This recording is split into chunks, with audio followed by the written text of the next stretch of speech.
आज से लगभग 65 मिलियन ईयर्स पहले धरती से एक उल्कापिंड टकराया और सभी डायनासोर्स का खात्मा हो गया। बट क्या होगा अगर ये उल्कापिंड कभी धरती से टकराए ना हो और सभी डायनासोर बच जाए। So let's continue this amazing story. कहानी की शुरुआत में हमें पंजा पर्वत आइलैंड पर एक फार्मर डायनासोर्स का कपल दिखाया जाता है जो बड़ी मेहनत से खेती करते हैं और अपना जीवन व्यापन करते हैं, और उनके 3 अंडे भी हैं। और आज वो खुशनुमा दिन आ भी गया है जब इन 3 अंडों में से 3 बेबीज डायनासोर्स बाहर आएंगे। पहले का नाम बक, दूसरे का नाम लीबी और तीसरे का नाम आर्लो।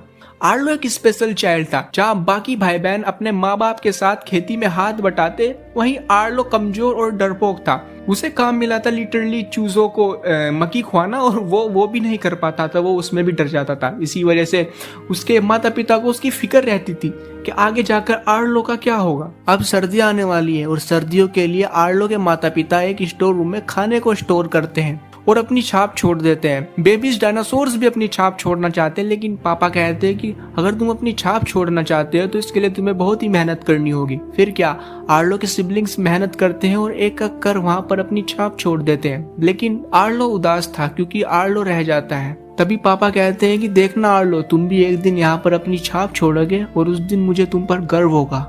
अब रात हो चुकी है और तभी आर्लो के पिता आते हैं और आर्लो को कहीं घर से दूर ले चलते हैं ताकि आर्लो का डर कम हो सके। और चमकती जुगनुओं की रात में आर्लो और आर्लो के पिता खूब मस्ती करते हैं। और आर्लो को मिलता है एक काम, स्टोर रूम से कोई तो खाना चुरा रहा था और आर्लो को उसे पकड़ना होगा और मारना होगा। आर्लो के पास यही मौका था सबको साबित करने के लिए और अपनी छाप छोड़ने के लिए। नेक्स्ट मॉर्निंग आखिरकार वो जाल में फंस ही जाता है। बट ये क्या, ये तो है अपना छोटा मोगली जो कि बहुत खूंखार भी है। आर्लो उससे डर जाता है और उसे जाने देता है। आर्लो के पिता उससे बहुत ही नाराज होते हैं और उसे पकड़ने के लिए उसे अपने साथ ले जाते हैं। तभी उस छुटकू मोगली को ढूंढते ढूंढते हुए नदी किनारे पहुंच जाते हैं और आर्लो को चोट भी लग जाती है। तभी आर्लो के पिता समझ जाते हैं और कहते हैं, बेटा मैं तो सिर्फ तुम्हारा डर दूर करना चाहता था और हम बहुत दूर भी आ चुके हैं। तभी तेज बारिश और तूफान की वजह से वहां पर बाढ़ आ जाती है और आर्लो किसी तरह बच जाता है, बट आर्लो के पिता उसी बाढ़ में बह जाते हैं।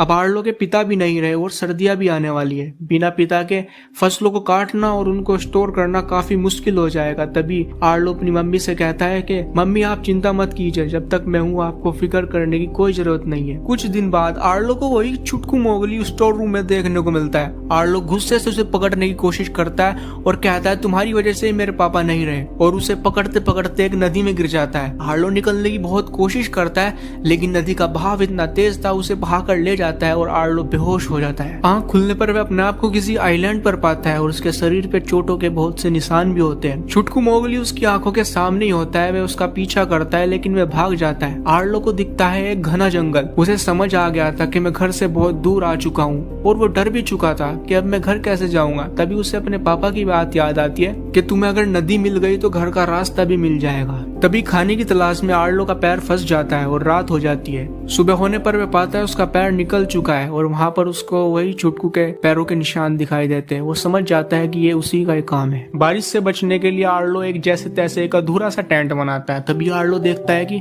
अचानक कोई जानवर उसकी तरफ तेजी से बढ़ रहा है। लेकिन ये क्या, ये तो वही छुटकू है जो आर्लो के लिए तरह तरह के जानवर लाता है। लेकिन आर्लो तो शुद्ध शाकाहारी है, तो वह आर्लो के लिए बेरी लाता है और आर्लो से खा भी लेता है। लेकिन आर्लो भी उस छुटकू से गुस्सा था और गुस्से में उसे जाने के लिए कहता है। आर्लो को वह स्वादिष्ट बेरी बहुत ही पसंद आती है, तो छुटकू मोगली जैसे तैसे उसी बेरी के पेड़ तक आर्लो को पहुंचा देता है। लेकिन वहां मिलता है उन्हें खूंखार सांप। आर्लो डर कर नीचे गिर जाता है, लेकिन छुटकू मोगली जैसे तैसे करके उस खूंखार सांप को भगा देता है। लेकिन वहां मिलता है उन्हें एक जानवरों का बाबा और कहता है कि बेटा छुटकू मोगली के साथ रहना, यही तुम्हारे घर की चाबी है और तुम्हारी रक्षा करेगा। फिर क्या, दोनों का मकसद एक ही था। दोनों अपने घर जाना चाहते हैं और फ्रेंडशिप कर लेते हैं और सफर पर निकल पड़ते हैं। और रास्ते में उन्हें नशीली बेरियां मिलती है और उन्हें खाकर वे खूब मजे करते हैं। अब रात हो चुकी है। आर्लो छुटकू को वही जुगनुओं का कमाल दिखाते हैं और खूब मस्तियां करते हैं। लेकिन आर्लो अपने पापा को याद करके इमोशनल हो जाता है। आर्लो और छुटकू दोनों एक दूसरे को अपनी फैमिली के बारे में बताते हैं, जहाँ में पता लगता है छुटकू के माता पिता अब नहीं रहे, वो सिर्फ अकेला है। और दोनों रात को एक दूसरे पर सर रखकर सो जाते हैं। अगले दिन आर्लो और छुटकू नदी की दिशा में अपना सफर जारी रखते हैं। तभी तेज तूफान और बिजलियां कड़कड़ाने लगती है। आर्लो डर जाता है। उसे वही पल याद आता है जब उस तूफान ने उसके पापा को निगल लिया था। वह डरते हुए नदी की उल्टी दिशा में भागता है और भागता रहता है और एक पत्थर के पीछे छुप जाता है। जब तूफान थमता है तो अपने आप को देखता है कि वो नदी से बहुत दूर आ चुके हैं और वे खो चुके हैं। तभी वहाँ पर उड़ने वाले शिकारी डायनासोर आ जाते हैं जो तूफान में फंसे हुए छोटे जानवरों को अपना शिकार बनाते हैं और उनका अगला शिकार था छुटकू। आर्लो और छुटकू भागते हैं, तेजी से भागते हैं। अचानक उनके सामने बड़े डायनासोर्स आ जाते हैं जो कि उन्हीं की तरह शाकाहारी होते हैं। वे उनकी मदद करते हैं और शिकारियों को भगा मारते हैं। बड़े डायनासोर्स बताते हैं कि हम अपनी भैंस ढूंढ रहे हैं, जिसमें छुटकू उनकी भैंस ढूंढने में मदद करता है और पता लगता है कि भैंस लुटेरों ने उनकी भैंस चुराई थी और वे भैंस लुटेरों को धूल चटाकर उनकी भैंस को वापस ले आते हैं। रात में सब आग के सामने कहानी किस्से सुनाते हैं और खूब मस्ती करते हैं। ओए पुत्र, मैंने एक बार डायनासोर को ले मारा, दे मारा, गे मारा। फिर क्या, सभी निकल पड़ते हैं आर्लो को सही रास्ता बताने के लिए। आर्लो को फाइनली पंजा पर्वत की में 3 सुनहरी मंजिल दिख जाती है और वह उसकी दिशा में निकल पड़ता है। पहाड़ों के ऊपर बादलों में पंजा पर्वत की में 3 खूबसूरत चोटियां और पीछे छिपता हुआ सूरज। अब आर्लो और छुटकू अपनी मंजिल के बहुत ही करीब थे और वे खुश भी थे, लेकिन तभी एक आवाज सुनाई देती है जो हूबहू छुटकू जैसी होती है। सामने देखने पर पता लगता है कि एक जंगली आदमी धीरे धीरे उनकी ओर बढ़ रहा है। आर्लो छुटकू को रोकता है और अपनी पीठ पर बिठा लेता है और कहता है कि हमें घर जाना है। शायद आर्लो छुटकू को खोना नहीं चाहता था। इतने दिनों में आर्लो को सेक लगाव हो गया था, इसलिए वो ये भी नहीं जानना चाहता था कि वो आदमी है कौन। वे आगे बढ़ जाते हैं और बारिश होने लगती है। तभी वे शिकारी डायनासोर्स वहां पर आ जाते हैं और छुटकू को उठाकर ले जाते हैं। आर्लो चिल्लाता है मगर वे आर्लो को नीचे गिर देते हैं और आर्लो पेड़ की बेल में फंस जाता है और बेहोश हो जाता है। तभी आर्लो के पापा आते हैं और आर्लो को वहां से निकाल कर अपने साथ ले चलते हैं। आर्लो उनसे बहुत से सवाल पूछता है लेकिन वे चुप रहते हैं। फाइनली आर्लो रुक जाता है और उसके पिता कहते हैं कि जाओ, उस जंगली का ख्याल रखना। आँख खुलने पर आर्लो अपने आप को वहां से निकालता है और छुटकू को ढूंढने के लिए निकल पड़ता है। छुटकू डायनासोर से बचने के लिए पेड़ में छुप जाता है।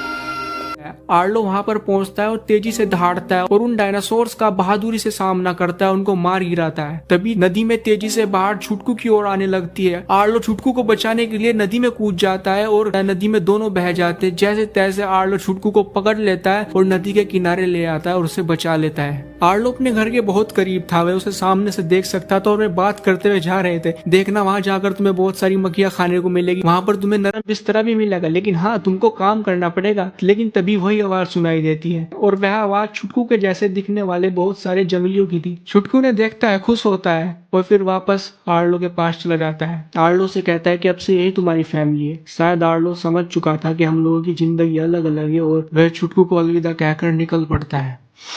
यार, ये प्याज कौन काट रहा है यार। फाइनली आर्लो अपनी माँ को देखता है और तेजी से भागता है और अपनी माँ और बहन भाइयों से मिलता है और फाइनली अपनी छाप उस स्टोर रूम पर छोड़ देता है।